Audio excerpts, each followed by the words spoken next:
March 2000, when the U.S. Air Force grounded hundreds of KC-135 jet tankers to fix problems in their tail feathers. Chemtrail sightings across the United States dropped from 24 locations to just 2. As the big jets were returned to service over the following week, chemtrail activity climbed right back to previous levels. While highly speculative, some researchers suggest these strange cloud formations are another agent of weather warfare. Chemtrails are deliberately sprayed by high-flying U.S. Air Force tankers, dispersing chemicals into the atmosphere. Will Thomas has authored a book about chemtrails. Since the late 1990s, he has worked closely with another journalist in investigating these strange patterns that appear in the sky. The theory is that chemtrails are being used in conjunction with HAARP.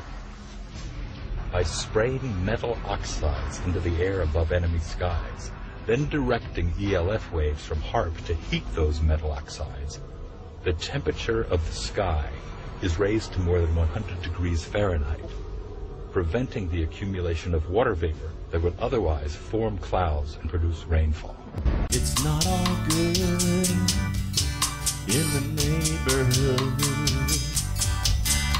when the air is so thick you can't breathe like you should, and then you look up into that hazy sky to see another jet spraying something long and wide. Ooh, they fly a long, long way. They're up there day to day, yeah. Till you're short of breath and wondering, how can our children play? Yeah. Well, the tests came back about the chemtrail hack, where they're trying to dim the sun. We get a drought instead. There is a growing citizens movement demanding an explanation of chemtrails. And I talked to my NSA buddies at Fort Carson, Peterson Air Force Base, and Buckley, where I was actually their doctor taking care of the pilots flying and spraying the chemtrails. So I know it's real. If anybody says it's not real, they're full of it. It's not the same as conducting some localized test for some defensive project. This is open air operations. It's not a test. This thing is in place. They fly a long, long way. They're up there day to day, yeah. You're short of breath, wondering, how can our children play? Yeah. Well, the tests came back about the chemtrail hack, where they're trying to dim the sun. We get a drought instead. It's aluminum, that's not all, in its barium, and other things that kill the trees and the life in the ground. Oh, they fly a long, long way. They're up there day to day, yeah. Talking about this a few years ago was extremely dangerous. Now that we have YouTube and more social networking devices, such as even Rupert's MySpace, this is really getting out in such a way that they can't control it. Talking about the elephant in the room, what is so obvious to all of us. There's a feeling from that area that the state doing all of these weather modification programs might not be doing it for the benefit of the citizens of Texas and other states that they may impact as well. Well, many of the planes that we're seeing here in Abilene will actually turn whatever they're spraying on and off right before our eyes. I mean, you'll see a plane up there flying like normal, and then all of a sudden it starts spraying. We've seen them fly off into the distance and then loop around and fly back again. These are not your typical planes with a preordained path destination from city to city. Someone needs to explain to me why do they stop traveling in one particular direction and then loop around and come back again. They perform this behavior so many times that we start seeing the tic-tac-toe grids in the sky. We're witnessing the giant X's. And I mean, Rosalind, when you and I grew up, these contrails naturally dissipated in a few seconds or perhaps a minute max. But these things expand, they grow bigger, and before you know it, the entire sky is overcast. That's correct. And they are there all day. They do loop the loop around our county and our state. We follow them at times with spotters in different areas, watching the planes loop, come back around, and we know from the FAA records that the jets from commercial airlines fly in straight lines, and coming across our county, there aren't many, and they stay mostly in certain patterns. The jets that we see leaving the persistent jet contrails move in directions that normal jets wouldn't fly because it would use too much fuel and put them off schedule. On this Thursday, we had a little cloud cover in the morning hours. Now, this first portion of the radar cycle, fairly bland and typical, but then you see these bands of very distinct cloud cover moving into the region. That is not rain, that is not snow. Believe it or not, military aircraft flying through the region is dropping chaff. Small bits of aluminum, sometimes it's made of plastic, or even metallicized paper products, but it's used as an anti-radar issue, and obviously they're up there practicing. Now, they won't confirm that, but I was in the Marine Corps for many years, and I'll tell you right now, that's what it is. You believe that this is a full-scale secret operation that includes not only the U.S., but Europe and the rest of the world? Well, that's apparent because you can see the pictures from all over the world, and I get them constantly. Some areas are worse than others. The excuse for this is, number one, weather modification, number two, to save us from global warming, and number three, to save us from the terrorists. The problem with that is the terrorists don't have the means to deliver this. They don't have the access to deliver this over the American populace, per se. And the only people who have been doing this, that is biological experiments on the American people, is the military themselves, which has been admitted. It is expected that there will be increased mortality as well as the potential of a huge host of unknown pathogens that we are subject to. And this is not based on speculation. There's a whole arena of biological research that we haven't even begun to touch on. Could a strange substance found by a Southwest Arkansas man be part of a barium found in our sample? At a community of the San Bernardino Mountains has a real mystery on its hands. The official explanation here is that jet contrails are causing strange lines in the sky. What effects barium has on the body. Short-term exposure can lead to anything from stomach to chest pains. Long-term exposure causes blood pressure problems. Ryan addressed concerns by chemtrail researchers that barium could be meant to wear down a person's immune system. You're talking about dominating our air supply without the human consent in a way that is difficult for many of us certainly to conceive, and certainly many of us refuse to accept it even in the light of sufficient and overwhelming evidence. Well, you can't deny what you see with your own eyes, what you breathe with your lungs, what you see in the sky. You know the climate changes, they can make it dry, they can make it rain, or they can make things die. One day we'll wake up and we'll ground them jets. We'll let Mother Nature have her weather back. Ooh, they fly a long, long way. They're up there day to day. You show the breath and wonder, how can our children play?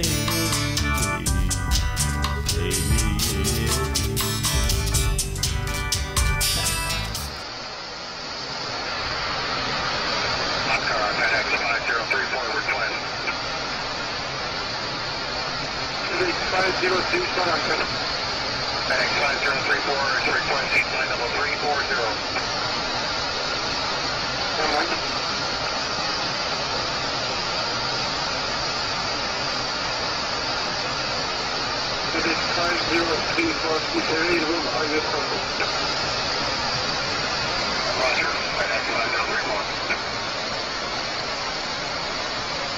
IFC 062, contact 119, good one. 119, good, IFC 062, good.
Cedar Glen area. A cloud of dust, leaving a sticky yellow slime all over her car. It happened again last February, and calls began pouring into the local Alpenhorn newspaper. And they had a tremendous upsurge of children that were not going to school at that time. I asked them, what are they doing, spraying these chemicals on the public? I said, there's violation of United States Code 50 USC 1520, which prohibits the American government from experimenting on the U.S. citizens with chemical agents. I said that law also requires who's ever experimenting, when the federal government does it, that they have to report to Congress within 30 days. They wrote back, they said they don't know what I'm talking about. We have enough evidence that there's a spraying going all over the place. NASA has also conducted a research program in what they call metallized fuels. We're actually putting aluminum oxide right in the fuel because it has 2 atoms of aluminum and 3 atoms of oxygen. So during the combustion process, it releases all that oxygen and dramatically increases efficiency, but it leaves the aluminum in the air. We got things coming from sky down, and it's a huge, huge problem. Because as it comes down, what happens is a couple of things. Is that it actually is in our air, we breathe it. And as we breathe it, it's actually going to go up through our nostrils, into our brain, easiest access to our brain frontal lobe. The contaminants that have been identified, which already been mentioned, are aluminum. Aluminum is the #1 free radical generator to the brain to cause early apoptosis, which is early death of brain, and it begins to set off the scar tissue, which we call the amygdalin, which is part of the chemical matrix related to Alzheimer's. I'm a neurologist practicing in Reading for 17 years, and in the past 5 years, I have seen the number of patients with Alzheimer's disease, Parkinson's, and other neurodegenerative diseases tremendously increase, almost quadruple. As you heard, to spray nanoparticles, very small particles, basically trigger a programmed cell death in the brain. And that is the ultimate path we see in Alzheimer's. ADD started in the 70s. Autism was not on the radar. There was no documents, there was no information. It was 1 in 100,000 children. Today, what we have is 1 in 48 boys. I was part of the early group that was looking for aluminum in ADD and ADHD. And all of those children that started to develop those phenomena had high levels of aluminum. When we figured out protocols to detox them out, to free the body of those particular contaminants, what happened is that their brains came back. When we do this to the age, it doesn't come back as quick, but it will come back. But I'm seeing Alzheimer's in 56 years old. Back in the 70s, Alzheimer's when you were 80. If you remember 8 to 10 years ago, there was this big move to get rid of aluminum from underarm deodorant because it would cause Alzheimer's. Look what they're doing to us now. I'll give you a little bit of history on the background behind nanoparticles has been described before. A nanometer is 1/1000th of a meter. It's very small. In fact, if you have particles, say, that are 40 or 50 nanometers across, you can take and line 50 of them up next to a single red blood cell. These things are extremely tiny. They're pervasive. The collapse and decrease of agriculture is something I worry about even more than the previous info about autism and Alzheimer's. Insects. I've done studies in Siskiyou County. They're at 20% of normal. The aquatic insects basically made a nosedive in 2006 to about 20% of normal. So far this year, I've sampled 200 trout stomachs.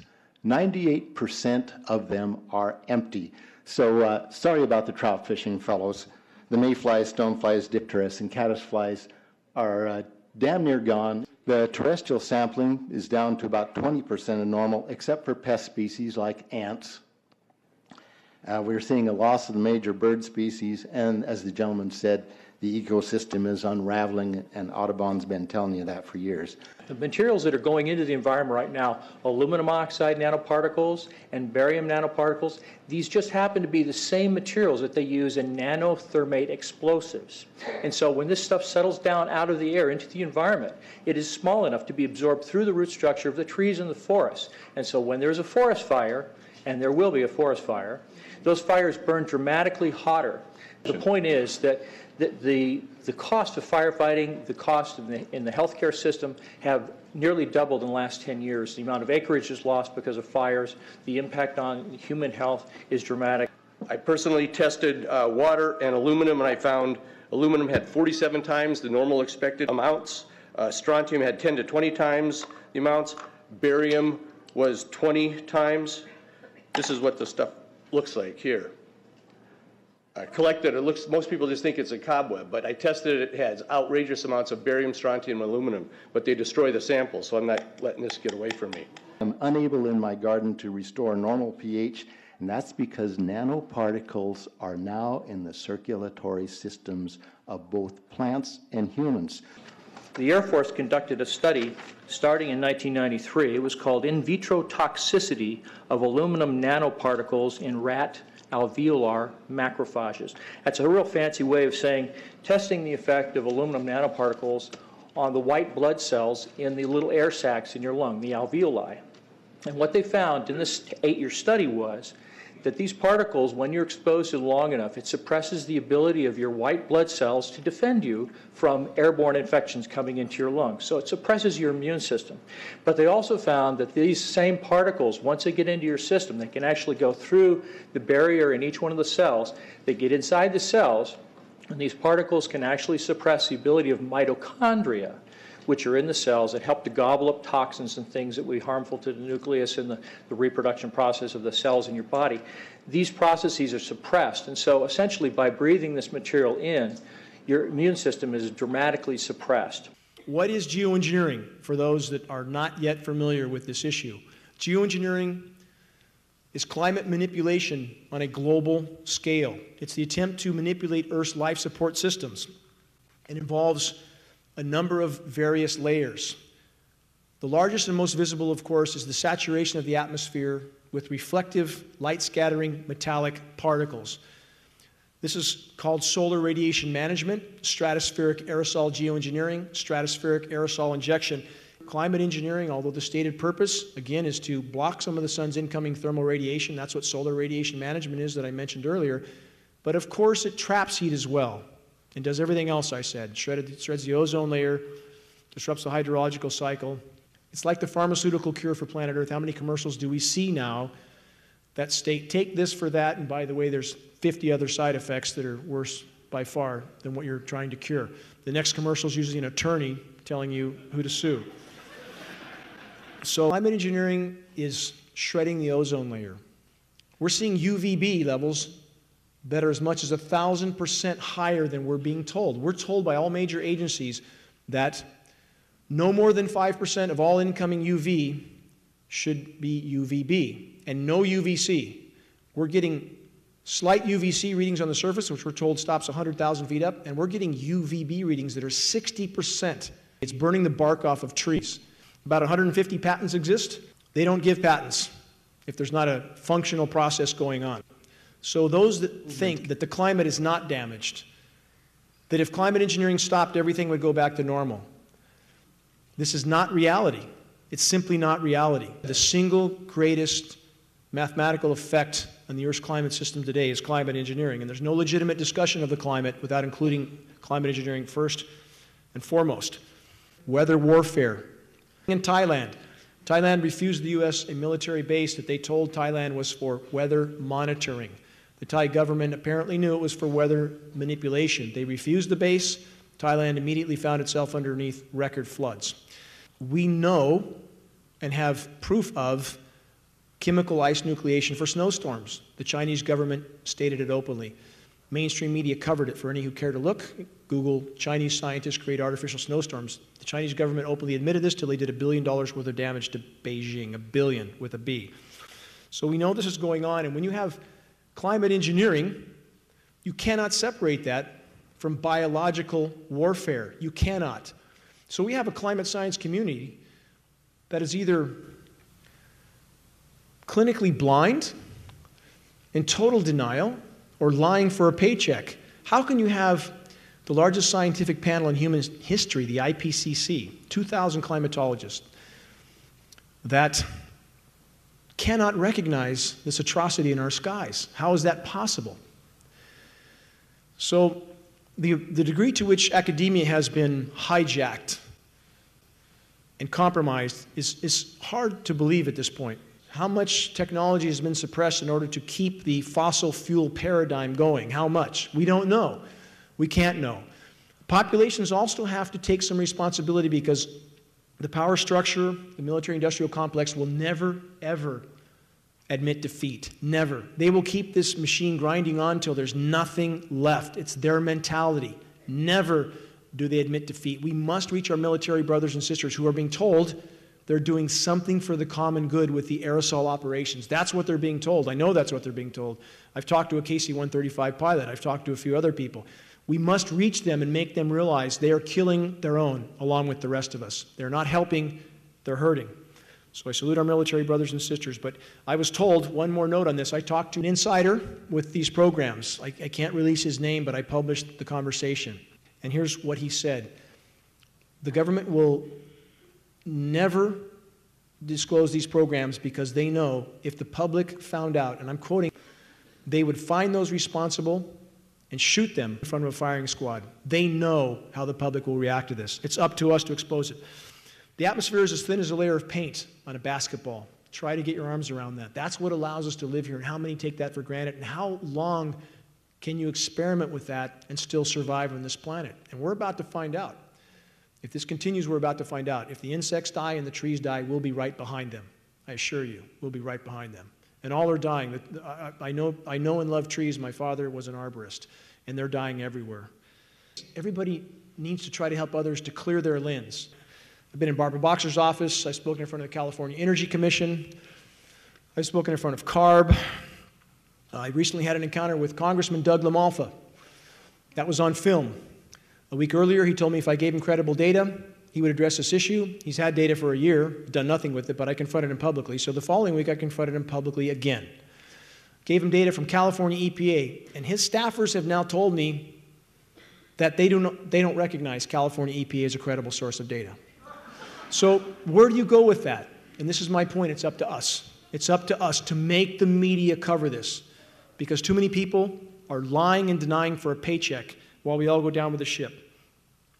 Agencies are used to hide these issues, not to expose them. High-level EPA meeting I was in with a congressional rep, 5 top EPA people, and they made it clear that they are not looking for any of these materials. They look for combustion particulates only. That's it. You can't find what you're not looking for. So people who think that air quality and EPA are here to help us, think again. Think again. I'm not saying there's not exceptions. I had the CEO of the largest environmental consulting firm in the country, second largest in the world, coming here to Shasta County to testify in front of the Board of Supervisors. And 5 days before that, he got a call from Rick Simon, our building and safety manager, who apparently held over the CEO's head that their company had contracts with Shasta County. So he would not come. That's what's happening right here, right now. And then it took about 20 minutes for him to tell us, in as many words as he could so it wouldn't be comprehensible, they don't test for these particulates. He knew that some of us knew that, so he couldn't lie. They test for PM10 or PM2.5. That's 10 micron or 2.5 micron. That's a boulder compared to the particulates we're talking about. Again, you can't find what you're not looking for. The smaller the particulate, the more harmful it is for you. And we know from internationally recognized neuroscientists like Dr. Russell Blaylock, look up anything I'm saying. These particulates are so small, they enter right through the lung lining, go straight into the bloodstream, and adhere to your cell receptors like a plaque. Again, we are all getting dumber by the day. And that's why, again, I focus on this issue. If we can't think clearly, what challenges will we face? None. We will face none. And as far as what the global elite do to exempt themselves, there are chelation methods available to them that we don't have. So, again, the urgency of our issue can't be overstated. The power structure is digging in for collapse, by the way. This is a fact. I've covered this in other presentations. I won't go into it now, but they're digging what's called DUMBs, deep underground military bases. They are digging in. No question about this. We are right now headed for a brick wall at 100 miles an hour, and we're about 10 feet from impact. Environmental groups and churches, where are they? I'm not faulting any particular spiritual institution at all, but where are they, and why aren't their leaders on this issue? In most cases, we feel it's because they are protecting their 501c3. Back to the money. We need to open our eyes because we are literally careening down the side of the canyon now, not a decade or two away. It's happening now. Mathematically speaking, the top scientists on the globe right now have told us on the current trajectory there will be no life left on Earth by 2040.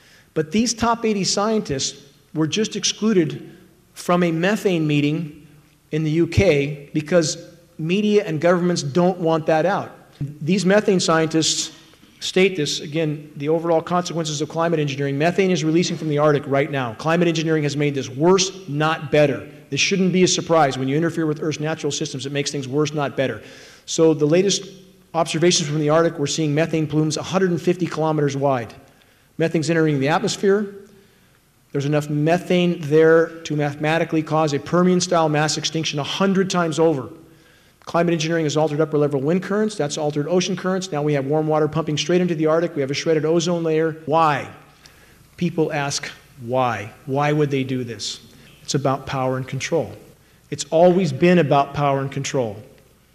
Until we say no, it will always be about power and control. Trees are down in the sky. This hazy shade of chemtrails used to eat up the earth. Chasing all our rain away with what is left. They make us pay for recycling crap. Yeah, they turned off the tap.